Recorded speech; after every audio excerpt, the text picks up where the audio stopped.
Una- Buenas tardes y bienvenidos a este debate sobre tres temas cruciales para nuestra sociedad: la función de los organismos internacionales de derechos humanos, las críticas a la ideología de género y la relación entre los derechos humanos y la familia.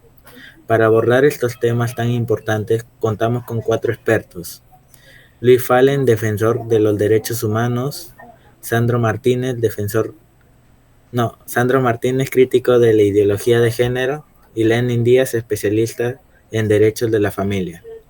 Comencemos con el primer tema: la función de los organismos internacionales de derechos humanos. ¿Cuál es el papel de estos organismos en la protección de los derechos fundamentales a nivel global?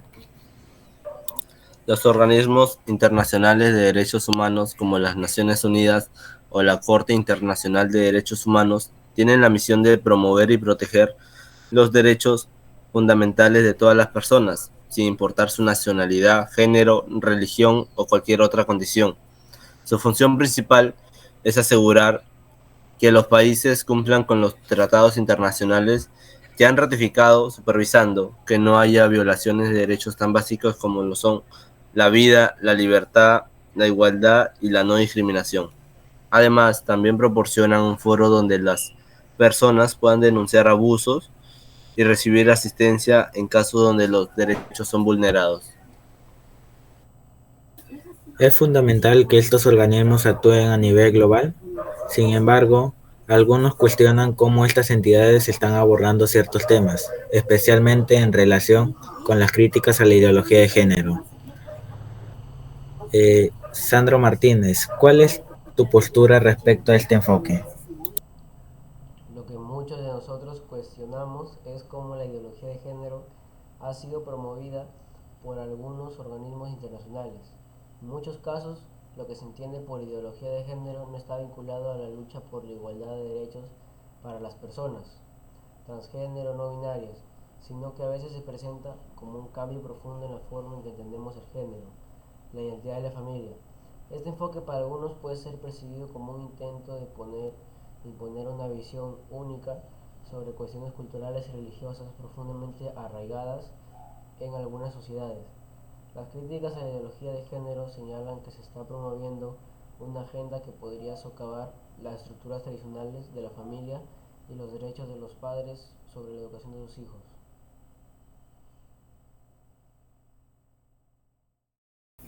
Interesante punto, Sandro Martínez. Es cierto que la ideología de género ha causado debate en muchos círculos. Lenin Díaz, ¿cómo se vincula la familia con los derechos humanos en este contexto? ¿Cómo deben equilibrarse los derechos individuales con los valores familiares tradicionales? La familia, según la Declaración Universal de los Derechos Humanos, es el núcleo fundamental de la sociedad. Los derechos humanos no solo buscan proteger a los individuos en su vida personal, sino también a la familia como un espacio donde las personas, especialmente los niños, deben ser cuidados, educados y protegidos. En ese sentido, los organismos internacionales reconocen la importancia de las estructuras familiares y buscan asegurar que los derechos de todos sus miembros sean respetados. Sin embargo, el reto aparece cuando surgen tensiones entre el derecho de los individuos a vivir de acuerdo a su identidad, por ejemplo, en relación con el género, y el derecho de las familias a educar a sus hijos según sus propios valores y creencias. En algunos casos, las políticas que promueven los derechos de las personas LGTB pueden entrar en conflicto con las personas expectativas de algunos familiares sobre el papel de género y sexualidad dentro de la familia. Ahí radica el conflicto para muchos. La familia tradicional es el pilar sobre el que se deben basar las políticas. Si los derechos humanos se interpretan de manera que se redefinan conceptos como el matrimonio o la educación sexual, en las escuelas algunos argumentan que esto podría minar la autoridad de los padres y las creencias de que las familias tienen sobre lo que es adecuado para sus hijos.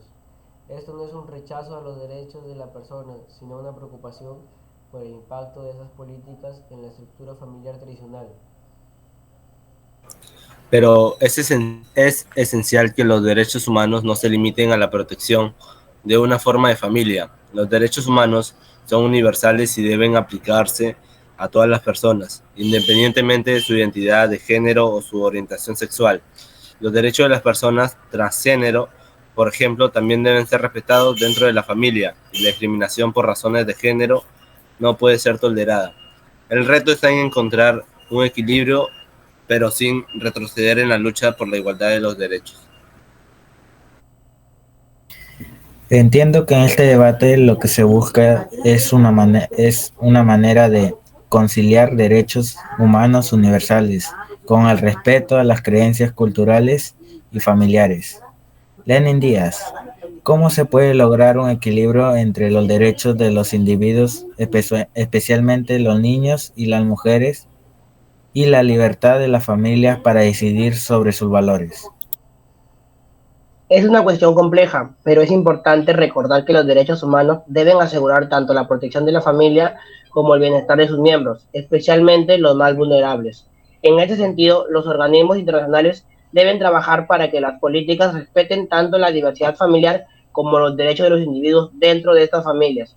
Por ejemplo, el derecho de los padres a educar a sus hijos deben ser respetado, pero esto no significa que no se pueda vulnerar el derecho de los niños a educación libre de violencia o discriminación. Las políticas deben buscar el respeto mutuo entre el derecho a la autodeterminación de cada persona y los derechos colectivos de la familia. Exactamente. El objetivo es que todos dentro de sus familias y en la sociedad en general tengan la oportunidad de vivir libres de discriminación y violencia, mientras se respeta la diversidad de estructuras familiares. Es un desafío, pero también una oportunidad para avanzar hacia un mundo más justo e inclusivo. Gracias a todos por sus aportes tan valiosos. Hemos podido explorar desde diferentes perspectivas la relación entre los derechos humanos, la ideología de género y la familia. Temas que son clave en el debate contemporáneo, sin duda. En este diálogo que debe seguir evolucionando. Hasta la próxima.